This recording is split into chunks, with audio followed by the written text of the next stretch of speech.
The president also used his address to condemn a wave of anti-Semitic threats and vandalism in the United States. His critics have called him lax in denouncing it. But last night, the president spoke about that at the very top of his speech. Heather Sells has that part of the story. In his first address to the joint session of Congress, President Trump wasted no time talking about Black History Month, the struggle for civil rights, and anti-Semitic acts across the country.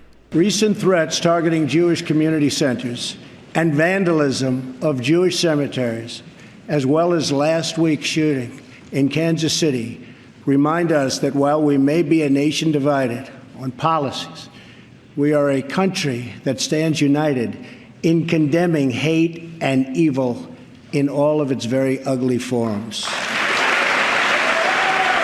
The Anti-Defamation League reports more than 90 threats or incidents of anti-Semitism in just the last 2 months. They said that they had a bomb, that they had planted a bomb and that they planned to kill us. The latest threats have forced the evacuation of 2 Jewish community centers in California's Bay Area, plus the San Francisco office of the Anti-Defamation League.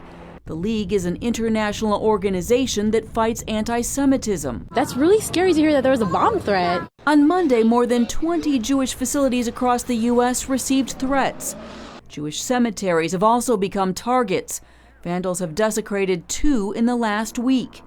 Volunteers came together to work in this Philadelphia graveyard after vandals toppled scores of headstones. Definitely a hate crime, definitely, and I think it was organized.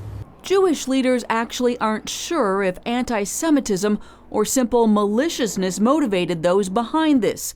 The mayor of Philadelphia said an investigation will take top priority. This country's in a bad spot, and this stuff has to be called out right away. It's got to be investigated. We got to try to find these people and lock them up. The president also tweeted his denunciation of hate crimes, sending a clear message that the country stands united in opposing these vicious acts. Heather Sells, CBN News.